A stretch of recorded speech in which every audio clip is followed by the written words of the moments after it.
Hello everyone, welcome back to my YouTube channel. आज की इस वीडियो में हम फिर से एक इम्पॉर्टेंट टॉपिक के बारे में डिस्कस करेंगे।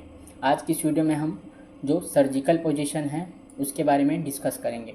तो अगर आप पैरामेडिकल नर्सिंग स्टूडेंट है या हॉस्पिटल में कहीं काम करते हैं तो आपके लिए ये वीडियो काफ़ी हेल्पफुल और इम्पॉर्टेंट होगी। ठीक है, तो आज की इस वीडियो में हम सर्जिकल पोजीशन और उसको देने के तरीके और सर्जिकल पोजीशन देते टाइम किन किन बातों का ध्यान रखना है वो सब बारे में आज उनके सब के बारे में हम समझेंगे इस वीडियो में। तो सबसे पहले हम समझते हैं कि पोजीशन क्या होता है। ठीक, जब पेशेंट को हमें सर्जिकल पोजीशन या हमें सर्जिकल रिलेटेड कोई प्रोसीजर करना होता है पेशेंट को, तब हमें एक स्पेसिफिक पोजीशन देना पड़ता है ताकि जो सर्जिकल साइट हो उसको हम अच्छे से विजुअलाइज कर सके और सर्जरी करने में आसानी हो। ठीक, तो ये जो पोजीशन होते हैं उसको जो सर्जन है वो डिसाइड करता है कि कैसे पोजीशन पेशेंट को ड्यूरिंग सर्जरी हमें प्रोवाइड करना है। ये पोजीशन सर्जन के हिसाब से पेशेंट को पोजीशन दिया जाता है ऑपरेशन थिएटर में। अब हम समझते हैं कि हमको पेशेंट को पोजीशन देते टाइम किन किन बातों का ध्यान रखना है।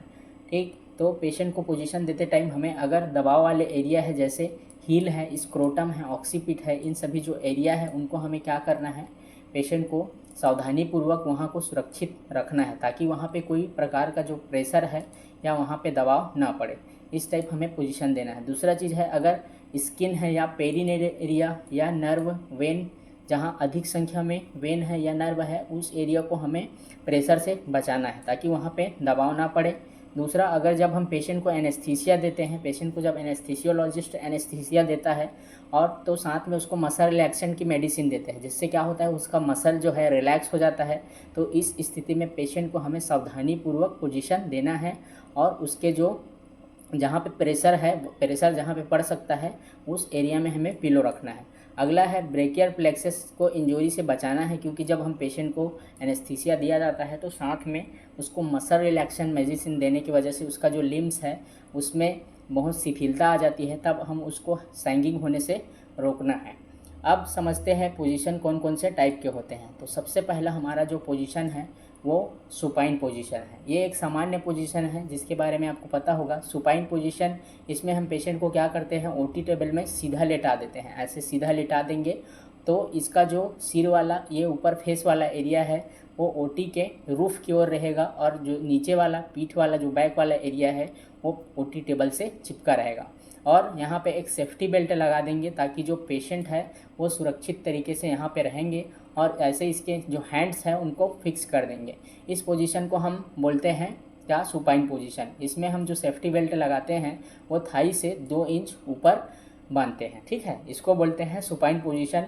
अब इस पोजीशन कौन कौन से सर्जरी में दिया जाता है, उसके इंडिकेशन क्या है। तो ऐसा पोजीशन हम सुपाइन पोजीशन लेप्रोटोमी सर्जरी में देते हैं।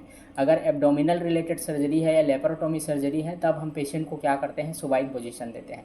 उसके अलावा अगर चेस्ट रिलेटेड सर्जिकल प्रोसीजर करना है, हमें चेस्ट में कहीं पे सर्जिकल प्रोसीजर करना है तब हम पेशेंट को सुपाइन पोजीशन देते हैं। नेक्स्ट, अगर फेस सर्जिकल, यहाँ पे हमको फेस में सर्जरी करना है, यहाँ पे हमको सर्जिकल प्रोसीजर परफॉर्म करना है तब हम पेशेंट को ऐसा पोजीशन कौन सा, सुपाइन पोजीशन देंगे। उसके अलावा आई रिलेटेड सर्जिकल प्रोसीजर में हम पेशेंट को देंगे लिम्ब प्रोसीजर में। अगर पेशेंट के जो अपर लिम्ब, यहाँ पे अपर लिम्ब या लोअर लिम्ब की सर्जरी है, दोनों पैर में या कहीं पे फ्रैक्चर है या यहाँ पे फ्रैक्चर है या यहीं पे कुछ डिफॉर्मिटी है तो उसको ठीक करने के लिए पोजीशन देंगे। वो कौन सा पोजीशन है, सुपाइन पोजीशन। आगे बढ़ते हैं नेक्स्ट पोजीशन की ओर। नेक्स्ट पोजीशन है प्रोन पोजीशन, जो सुपाइन पोजीशन का उल्टा है। ठीक है, सुपाइन पोजीशन की जस्ट उल्टा इसमें होता है। इसमें हम जो पेशेंट है उसको पेट के बल, उसके पेट के बल ऐसा लिटा देते हैं, उसका बैक एरिया जो ओटी है उसके रूफ की ओर होता है। ठीक, इसको बोलते हैं क्या, प्रोन पोजीशन। ये पोजीशन प्रोन पोजीशन बोलते हैं। अब प्रोन पोजीशन पेशेंट को देते हैं तो ठीक वैसे ही इसमें भी एक सेफ्टी बेल्ट लगाते हैं उसके थाई में ताकि ये पेशेंट का जो एरिया है वो फिक्स रहे और हैंड को भी फिक्स करते हैं। इंडिकेशन की बात करें तो ऐसा पोजीशन पेशेंट को स्पाइन सर्जिकल प्रोसीजर, जिसको हम लैमिनेक्टमी बोलते हैं, अगर हम पेशेंट को स्पाइन रिलेटेड सर्जिकल प्रोसीजर कर रहे हैं तब हम पेशेंट को ऐसा पोजीशन देते हैं, उसको बोलते हैं लैमिनेक्टमी सर्जरी। नेक्स्ट है पोस्टीरियर एब्डोमिनल वॉल। अगर पोस्टीरियर लेवल में यहाँ पे एब्डोमिनल वॉल सर्जरी है कहीं पे तब हम पेशेंट को ऐसा पोजीशन देते हैं।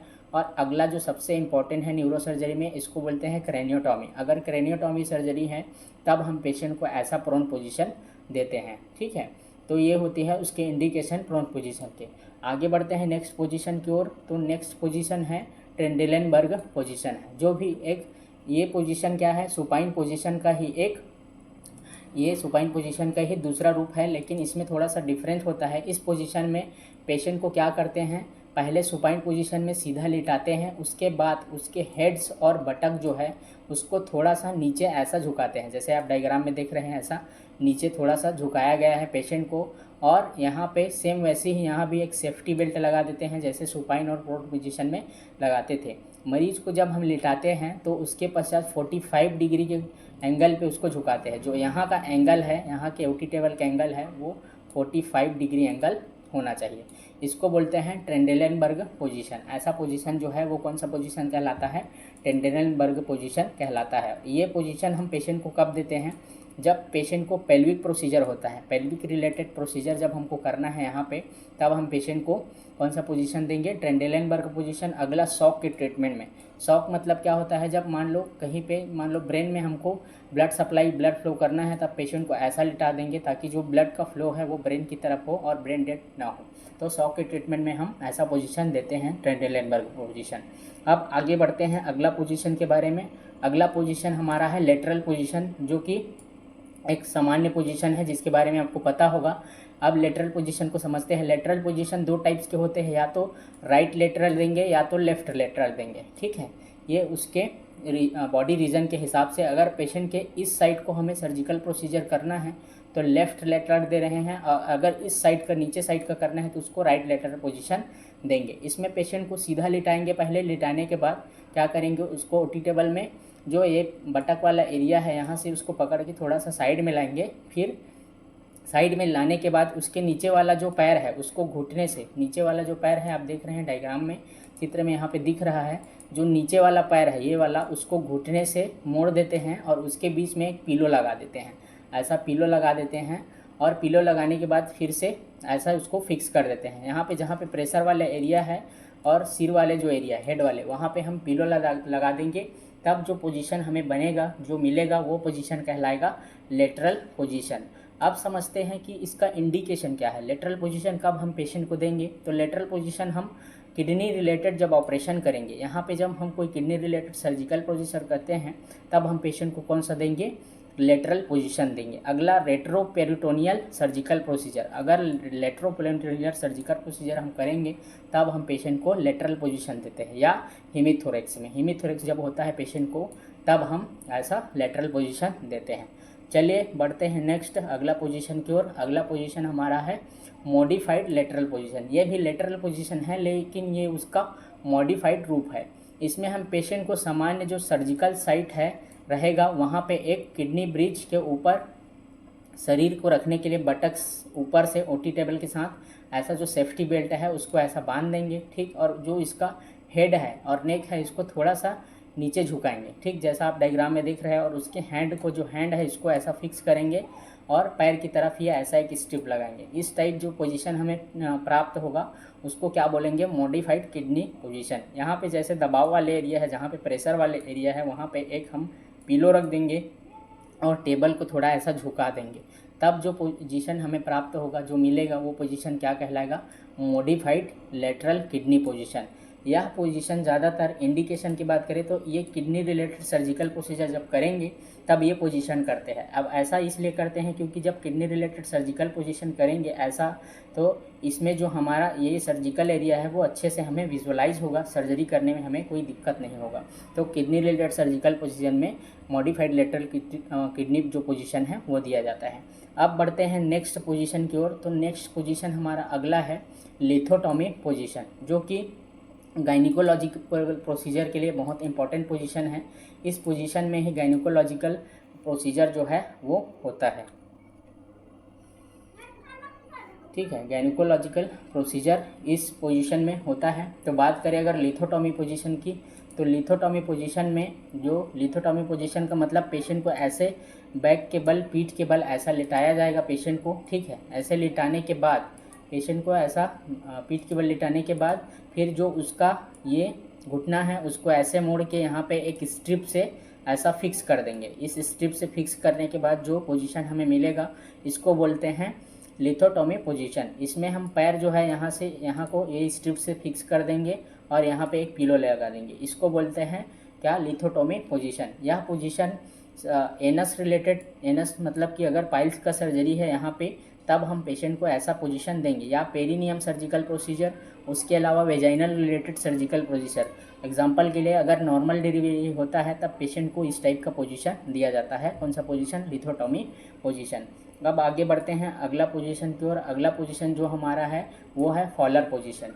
ठीक, फॉलर पोजीशन आप देख सकते हैं कि फॉलर पोजीशन को एक सामान्य भाषा में समझा जाए तो एक चेयर में बैठने जैसा पोजीशन होता है। इसमें ओटी टेबल में साधारण कुर्सी के रूप में जो है उसको बना दिया जाता है और हेड जो है, हेड के इंड को 45 डिग्री, ये हेड के जो इंड है उसके यहाँ से 45 डिग्री तक ऐसे झुका के रखते हैं। ठीक, इसका इंडिकेशन क्या है, ये पोजीशन कब देखते हैं पेशेंट को, नेज़ोफेरेंजियल जब ऑपरेशन होता है तब ऐसा पोजीशन हम पेशेंट को प्रोवाइड करते हैं। अगला आगे बढ़ते हैं हम नेक्स्ट पोजीशन की ओर। तो जो नेक्स्ट स्लाइड है हमारा, उसमें ये नी इल्बो पोजीशन है। नी इल्बो पोजीशन की बात करें तो आप देख सकते हैं ऐसा जो नी है, जो घुटना है और उसका जो इल्बो है वो इस टाइप ऐसे झुका है, इसलिए इसको बोलते हैं नी इल्बो पोजीशन। इसमें जो बटक्स वाला एरिया है वो ऊपर उठा रहेगा। ठीक, इसका यूज़ कब करते हैं, डिस्क रिलेटेड प्रोसीजर में, या तो हम यहाँ पे एनस रिलेटेड प्रोसीजर करते हैं तब भी हम पेशेंट को कौन सा पोजीशन देते हैं, नी इल्बो पोजीशन देते हैं। चलिए आगे बढ़ते हैं नेक्स्ट पोजीशन की ओर। तो नेक्स्ट पोजीशन हमारा आता है सिटिंग पोजीशन। सिटिंग पोजीशन भी को आप सामान्य कुर्सी में बैठने जैसा पोजीशन समझ सकते हो, जैसे इसमें डायग्राम में दिख रहा है। ठीक, ऐसा जो चेयर है उसको हेड के किसी सहारे से पीछे से ऐसा एक्सटेंड करके ऐसे फिक्स करके रखा जाता है। इसको बोलते हैं हम, क्या बोलते हैं, सिटिंग पोजीशन। बैठने जैसा जो पोजीशन होता है उसको सिटिंग पोजीशन बोलते हैं। ऐसा पोजीशन कब दिया जाता है, न्यूरोलॉजिकल जब ऑपरेशन है या न्यूरोसर्जिकल जो ऑपरेशन है उसमें पेशेंट को ऐसा पोजीशन दिया जाता है।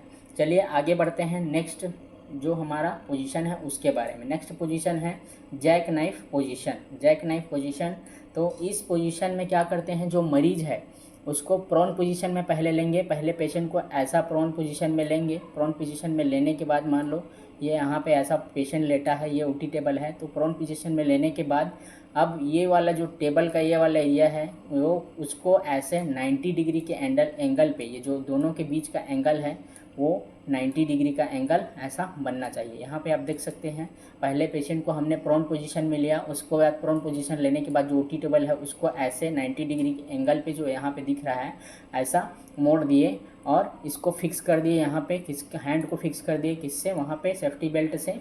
इसको बोलते हैं कौन सा, जैक नाइफ पोजीशन।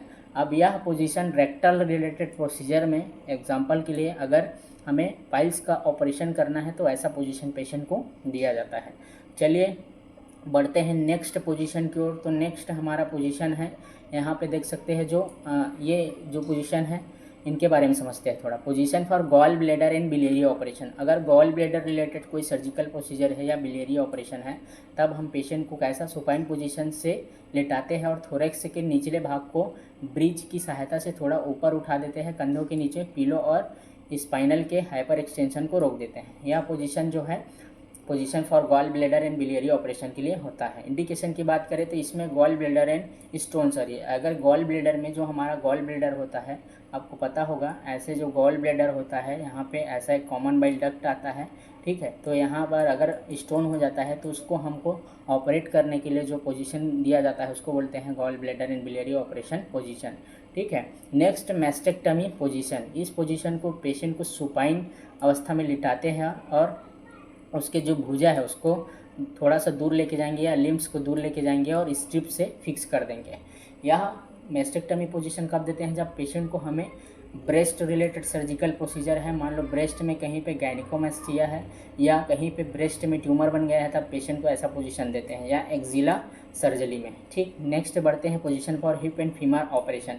पेशेंट को जब ऑर्थोपेडिक टेबल में ले जाया जाता है, इस सर्जरी में क्या करते हैं, जब पेशेंट के जो बटक्स है और थाई की सर्जरी के लिए ऑर्थोपेडिक टेबल में लाई जाने वाली जो पोजीशन है उसको हम क्या बोलते हैं, position for hip and femur operation. इसका इंडिकेशन क्या है, जब फीमोरल नेक प्रोसीजर या इंट्रामेड्यूलरी नेलिंग किया जाता है तब ऐसा पोजीशन दिया जाता है पेशेंट को, ठीक है। अब आशा करता हूँ कि आपको ये वीडियो समझ आया होगा, ये पोजीशन के बारे में समझ आया होगा। अगर समझ नहीं आया होगा तो आप वीडियो को एक बार फिर से देखिए और इस वीडियो को स्किप नहीं करना है, फिर से एक बार देखना है, ठीक है। और अगर आप वीडियो पहली बार देख रहे हैं, चैनल पे नए हैं, तो चैनल को सब्सक्राइब करें और वीडियो को लाइक करें। Thank you so much.